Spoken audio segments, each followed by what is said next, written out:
The asphalt slipped beneath the wheels of my rental car, miles of road seemingly swallowing the last 20 years of my absence. I had left this place at 18, swearing I would never return. Now, at 38, I felt the weight of each year on my shoulders as I drove back to the place I once called home. The late afternoon sky painted itself in shades of orange and purple, colors that did not exist in the concrete jungle of the big city where I had built my life. The familiar scent of eucalyptus trees invaded my nostrils, stirring memories I had long buried. I gripped the steering wheel tighter, my knuckles turning white. As I approached the outskirts of my hometown, a sense of unease settled in my stomach. The landscape had changed, yet remained eerily the same. New buildings stood where empty lots once were, but the old pharmacy still occupied its corner, its faded sign a testament to the passage of time. I slowed down as I entered the residential area, my eyes scanning the houses. Some had fresh coats of paint, others showed signs of neglect. Children played in front yards, their laughter a stark contrast to the heaviness in my chest. I had not laughed like that in years. Finally, I turned onto my mother's street. The old jacaranda tree still stood guard at the entrance, its purple flowers scattered on the sidewalk like a welcoming carpet. I parked in front of the house, killing the engine but not moving to get out. The house looked smaller than I remembered. The once vibrant yellow paint had faded to a pale, sickly hue. The front garden, which my mother had tended with such care, was overgrown with weeds. A lump formed in my throat as I realized how much things had deteriorated. I stepped out of the car, the gravel crunching under my feet. The neighbor's curtain twitched. News of my arrival would spread quickly in this small town. I retrieved my suitcase from the trunk, each movement feeling like it was underwater. As I approached the front door, memories flooded back. Arguments, slammed doors, tears, and finally my dramatic exit. I had vowed never to look back, yet here I was, standing on the threshold of my past. I raised my hand to knock, then hesitated. Through the window, I caught a glimpse of movement. Slow, labored. My mother. The woman I had spent years trying to escape was now the reason for my return. I knocked, the sound echoing in the quiet street. There was a long pause, then the shuffling of feet. The door creaked open, and I found myself face to face with a stranger wearing my mother's face. She had aged dramatically. Her once vibrant red hair was now streaked with gray, her face lined with wrinkles I did not recognize. But it was her eyes that shocked me the most. Once sharp and critical, they now looked clouded and confused. We stood there, mother and daughter, separated by years of silence and unspoken words. I had rehearsed this moment countless times on the drive here, but now, faced with the reality of her frailty, all my prepared speeches evaporated. In that moment, I realized that coming back was not just about fulfilling a duty. It was about confronting the past I had run from for so long. As I stepped into the house, the door closing behind me, I knew that nothing would ever be the same again. The first few days passed in a blur of awkward silences and stilted conversations. I had fallen into a routine of caring for my mother, alternating between moments of tenderness and frustration. Her condition was worse than I'd imagined. The once formidable woman who had ruled our household with an iron will now struggled to remember if she had eaten breakfast.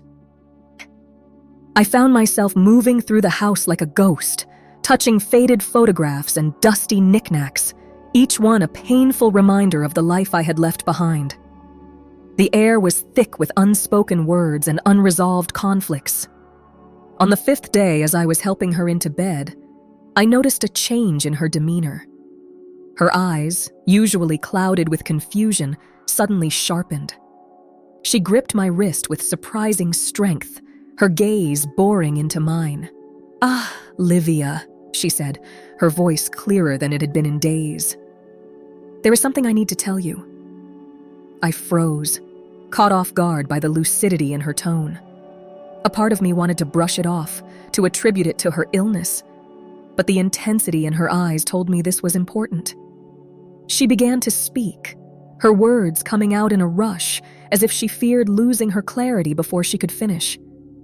She told me of a time before I was born, when she was young and scared. She spoke of a baby, a girl, born in secret and given up for adoption.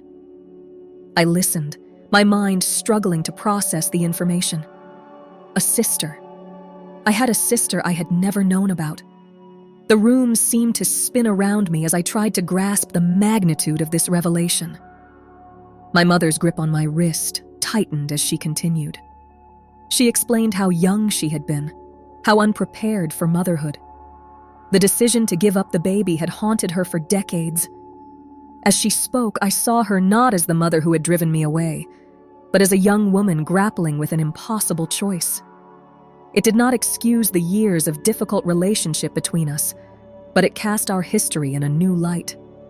When she finished, she reached under her pillow with trembling hands and pulled out an envelope. "For her," she whispered, pressing it into my hands. "Find her, Livia. Promise me you will find her." I stared at the envelope, my thoughts in chaos. Part of me wanted to refuse, to tell her that I had my own life to live, that I could not be responsible for fixing her past mistakes. But as I looked at her face, lined with years of regret and sorrow, I found myself nodding. "I promise," I heard myself say, the words feeling heavy on my tongue. Exhausted by her confession, my mother's eyes began to close. Her grip on my wrist loosened as she drifted off to sleep. I sat there for a long time, the envelope clutched in my hands, my mind reeling from the weight of this new knowledge. As the night deepened around me, I realized that my return home had unleashed more than just old memories. It had unearthed a secret that would change everything. The sister I never knew existed was now a presence in the room, an invisible thread connecting past and present. I looked at my sleeping mother, wondering how many other secrets she had carried all these years. The woman I thought I knew was suddenly a stranger to me. As I left her room, closing the door quietly behind me, I felt the ground shifting beneath my feet. The journey I had begun by coming home was taking an unexpected turn, leading me down a path I never could have anticipated. The end came swiftly. I awoke to the sound of labored breathing, a rattling in my mother's chest that sent chills down my spine. By the time the sun had fully risen, casting long shadows across the faded wallpaper of her bedroom, she was gone. I sat by her bedside, my hand resting on hers, feeling the last vestiges of warmth leave her body. The room was eerily quiet, the absence of her breathing creating a void that seemed to swallow everything. I had imagined this moment many times over the years, but the reality of it left me numb. The next few days passed in a haze of bureaucratic tasks and forced interactions. I made phone calls, filled out forms, and nodded mechanically as neighbors and old acquaintances offered their condolences. Their words washed over me, meaningless sounds that failed to penetrate the fog of my grief. The funeral was a small affair. I stood at the graveside, watching as they lowered the casket into the ground. The handful of attendees was a stark reminder of how isolated my mother had become in her final years. As I tossed a handful of dirt onto the casket, I was struck by the finality of the gesture. The thud of earth hitting wood echoed in my ears, drowning out the priest's final words. Later, as I sat alone in the empty house, the silence pressed in on me from all sides. I found myself in my mother's room, rifling through her belongings, searching for, I did not know what. Perhaps a piece of her that I could hold on to, or answers to questions I had never dared to ask. My hand brushed against the envelope she had given me just days before. I had almost forgotten about it in the chaos of her passing. Now, as I held it, the weight of her final request settled on my shoulders. I stared at the sealed envelope, my sister's name, Alice, written in my mother's shaky handwriting. The urge to open it, to read the words my mother had left for this unknown sibling, was almost overwhelming. But I resisted. These were not words meant for me. As night fell, I sat in the kitchen, a cup of cold coffee in front of me, the envelope on the table. The promise I had made to my mother loomed large in my mind. Find her, she had said. But how? And more importantly, did I want to? Part of me wanted to ignore the promise, to seal away this secret along with all the other unresolved issues between my mother and me. I could return to my life in the big city, pretend this interlude had never happened. But even as I contemplated this, I knew I could not do it. Whether out of obligation, curiosity, or a need for closure, I knew I would have to see this through. I pulled out my laptop and began to search. Alice, a common name, born approximately 40 years ago, given up for adoption in this region. It was not much to go on, but it was a start.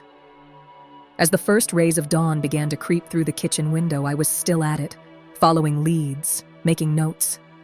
The house around me was filled with ghosts, memories of a childhood I had tried to forget, echoes of arguments long past, and now the specter of a sister I had never known. I closed my laptop, exhausted but determined. As I looked around the kitchen, seeing it with new eyes, I realized that my journey was far from over. In fact, it was just beginning. The search for Alice would not only be about fulfilling a promise to my mother, it would be a journey into my own past, a chance to reconcile with the parts of myself I had left behind in this town. With a mix of trepidation and resolve, I began to plan my next steps. The grief of my mother's passing mingled with the anticipation of what lay ahead. As I finally allowed myself to rest, I knew that whatever came next would change everything. The days that followed blurred into weeks as I delved deeper into my search for Alice. I had transformed the dining room into a makeshift office, papers strewn across the table, my laptop a constant companion. The house, once suffocating with memories, now buzzed with a nervous energy that matched my own. I started with local adoption agencies, but decades-old records proved difficult to access. Bureaucratic red tape and outdated filing systems thwarted my efforts at every turn. Each dead end only fueled my determination. I had underestimated how consuming this search would become, how it would seep into every corner of my life. As I worked, memories of my mother surfaced unbidden. I remembered her hands, once strong and capable, reduced to trembling appendages in her final days. The scent of her perfume lingered in her closet, and I found myself opening the door just to breathe it in. Grief and guilt intertwined, a complex knot in my chest that tightened with each passing day.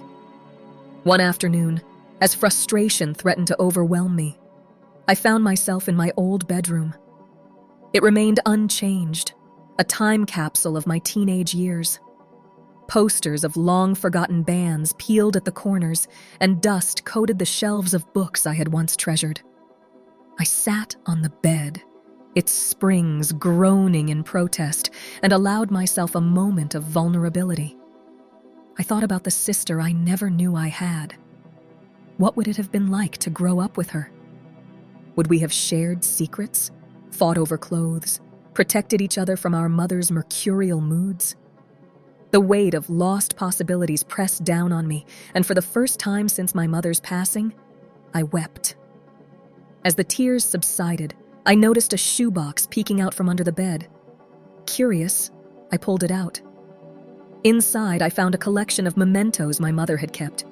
Report cards, childhood drawings, and at the bottom, a small, worn notebook. With trembling hands, I opened it. It was my mother's diary from the year before I was born. As I read, her voice, young and uncertain, filled my head. She wrote of her fears, her doubts, and her deep love for the baby she had given up. My sister, Alice. one entry caught my eye.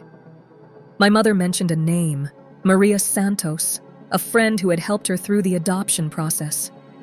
It was not much, but it was a lead.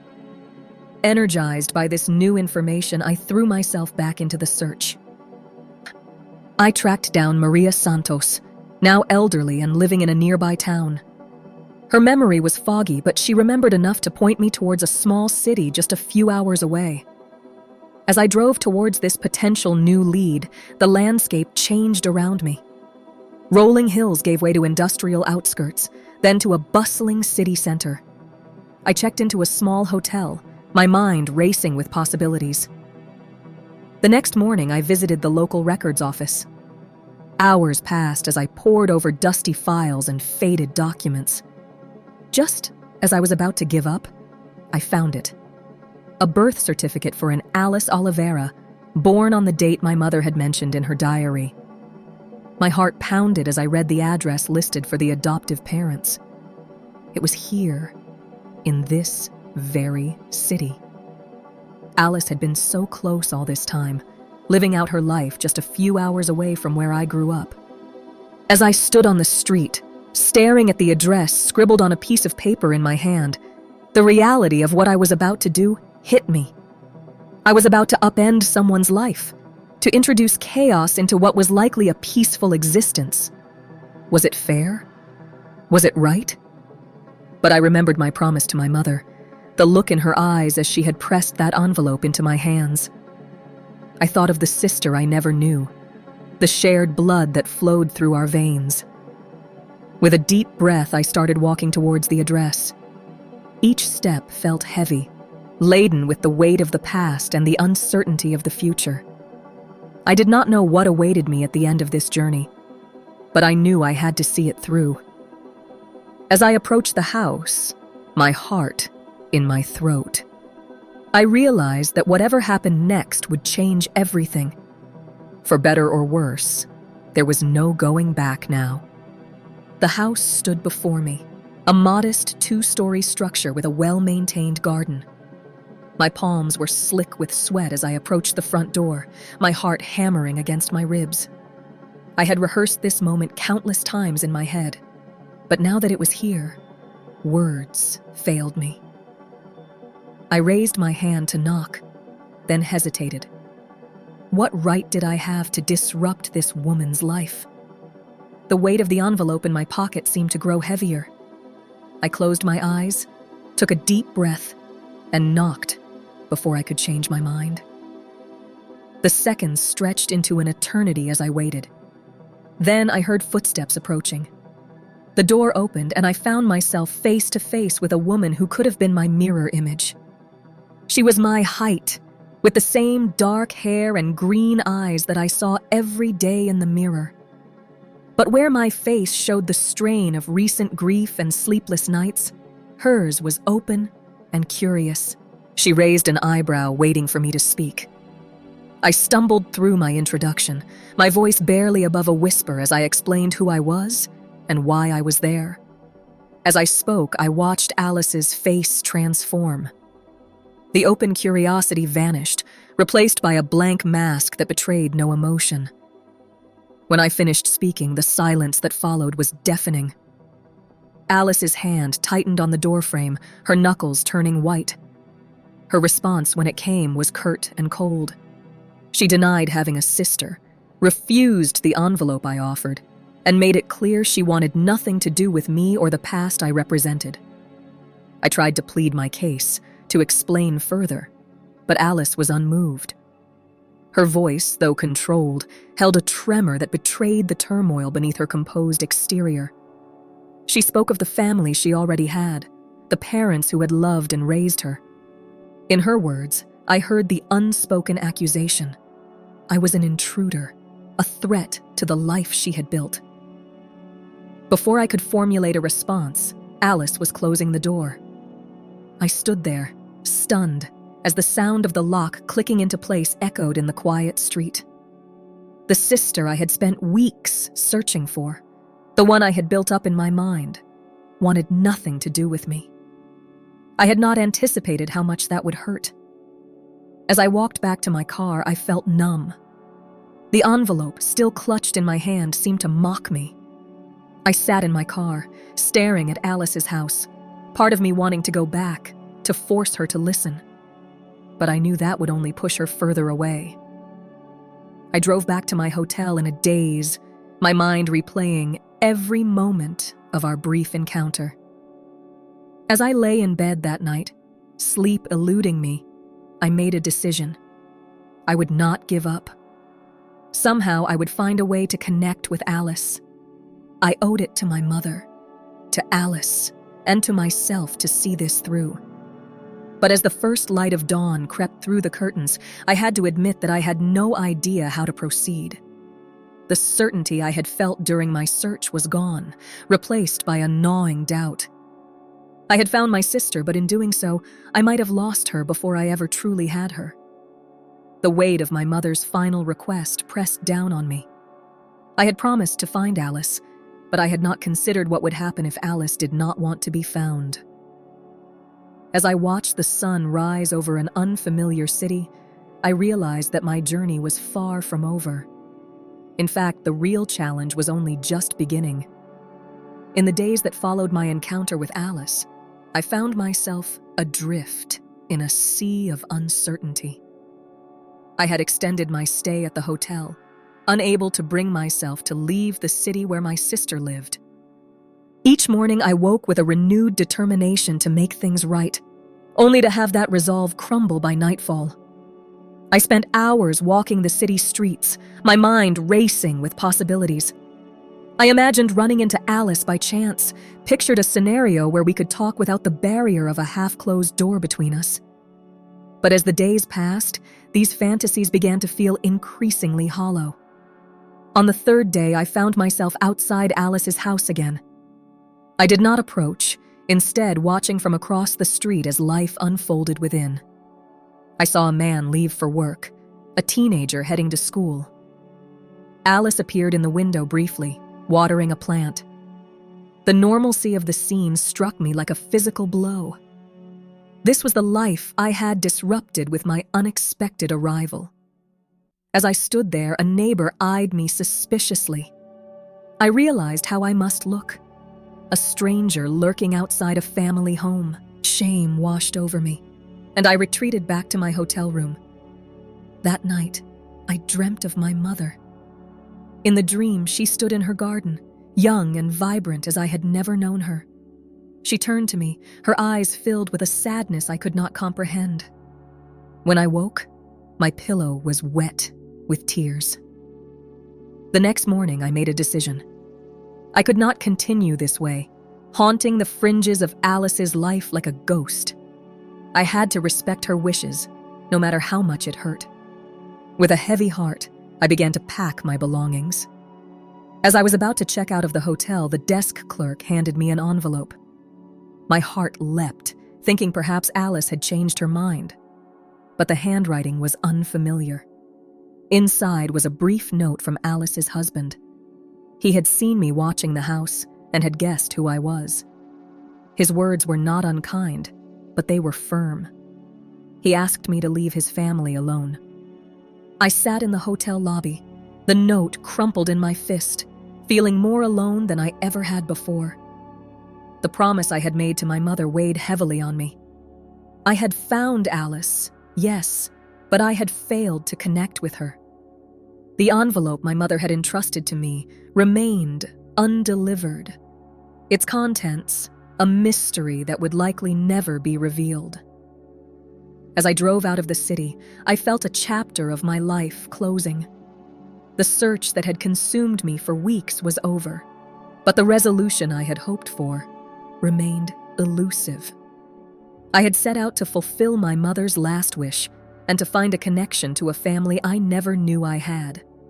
Instead, I found myself grappling with new questions about family, identity, and the nature of belonging. The road stretched out before me, leading back to the life I had left behind. But as I drove, I realized that I could not simply return to who I was before. The knowledge of Alice's existence, the rejection I had faced, and the unresolved emotions surrounding my mother's passing had changed me in ways I was only beginning to understand. As the city faded in my rearview mirror, I made another promise, this time to myself. I would find a way to come to terms with this experience, to integrate it into my life in a way that honored both my mother's memory and Alice's wishes. I did not know how I would do this, but I knew I had to try. The sun was setting as I reached the outskirts of my hometown. The familiar landscape seemed different now, colored by the experiences of the past weeks. As I pulled up to my mother's house, my house now, I supposed, I felt a strange mix of defeat and determination. This journey had not ended the way I had hoped, but perhaps it was not truly over. Perhaps it was just beginning in a way I had not anticipated. The days following my return home passed in a haze of introspection and restlessness. My mother's house, once a source of conflicting emotions, now felt like a sanctuary where I could process the tumultuous events of the past weeks. I found myself spending hours in my mother's study, surrounded by her belongings. Each object seemed to hold a piece of her history, our shared past, and the secrets she had kept.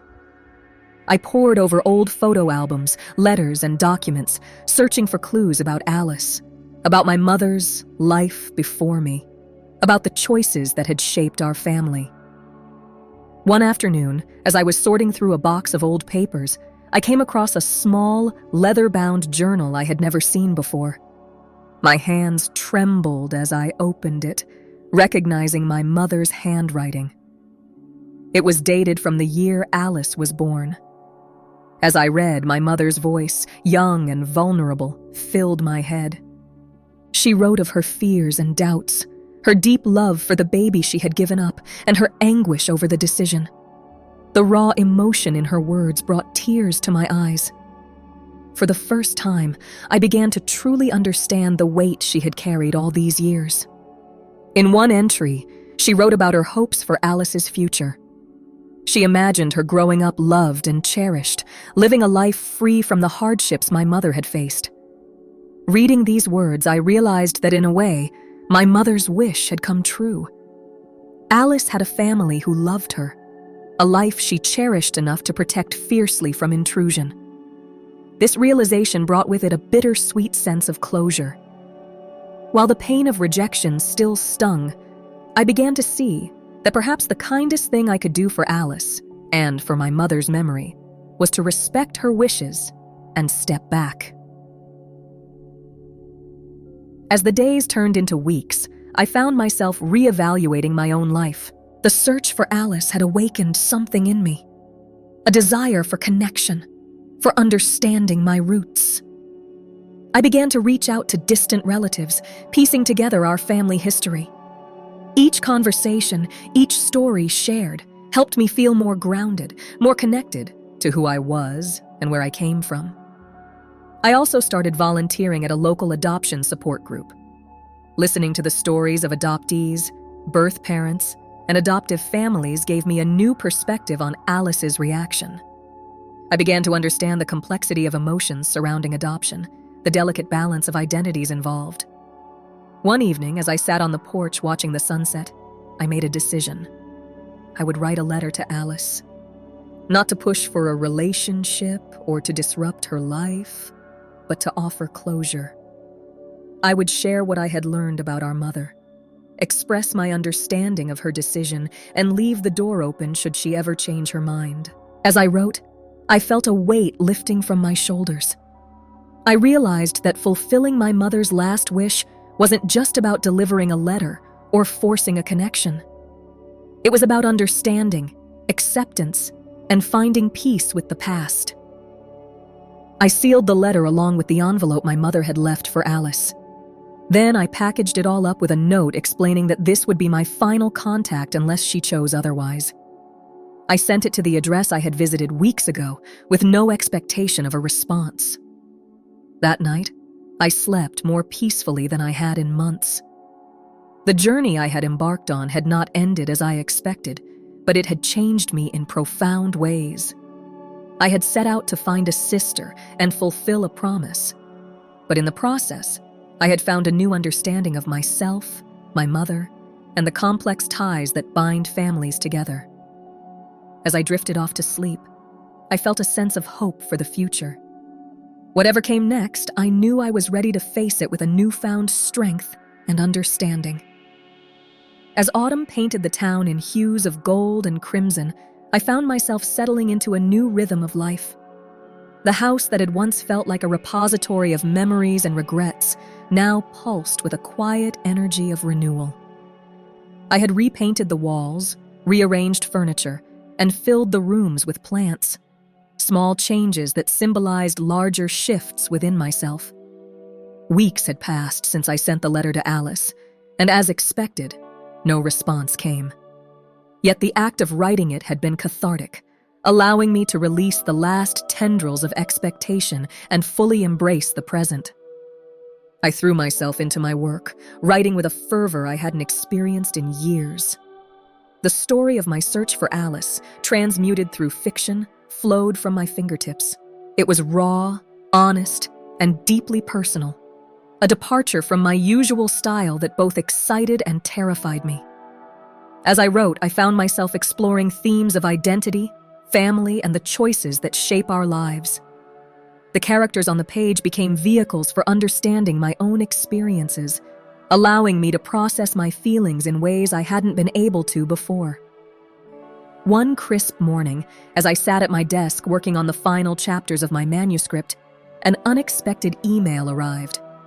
It was from a literary agent I had worked with years ago.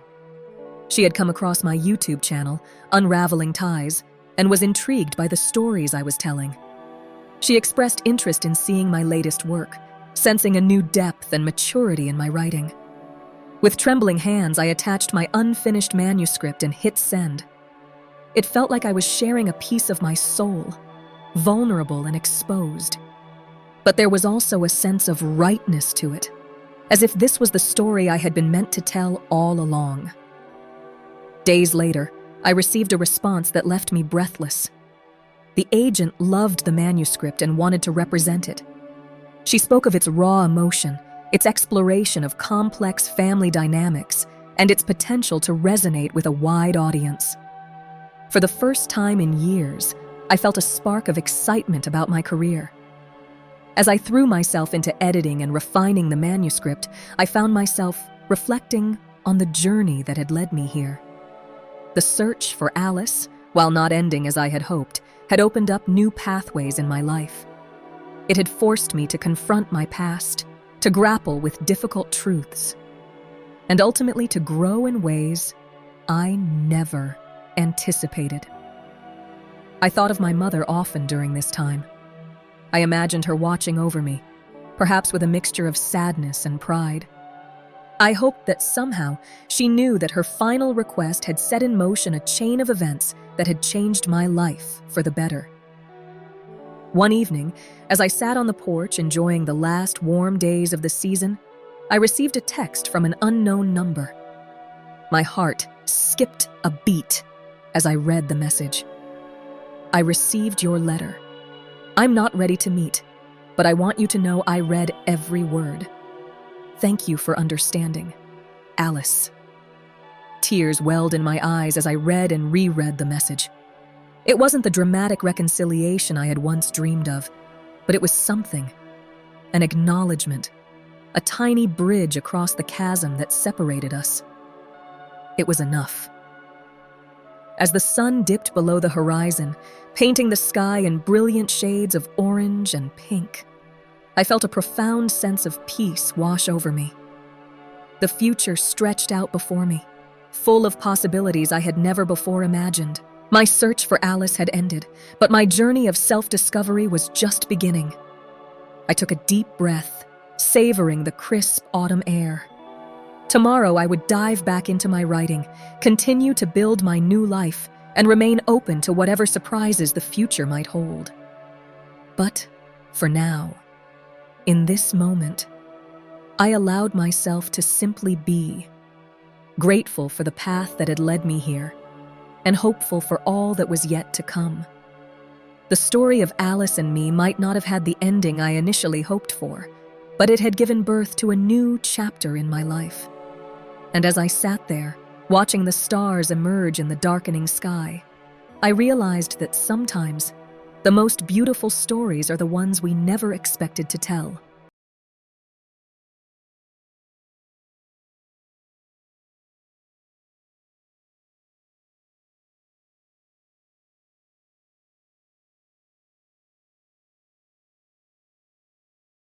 Hey there, Unraveling Ties family. Thank you so much for listening to today's story. I hope it touched your heart, made you think, or even inspired you in some way. We would love to hear your thoughts and feelings about this story. Don't be shy. Leave a comment below and share your perspective with our community. Your voice matters to us. If you enjoyed today's story and want to be a part of our journey as we unravel the complexities of human relationships, be sure to hit that subscribe button and turn on notifications. That way, you'll never miss a new story. We're always eager to explore new angles and dive into the themes that resonate with you the most.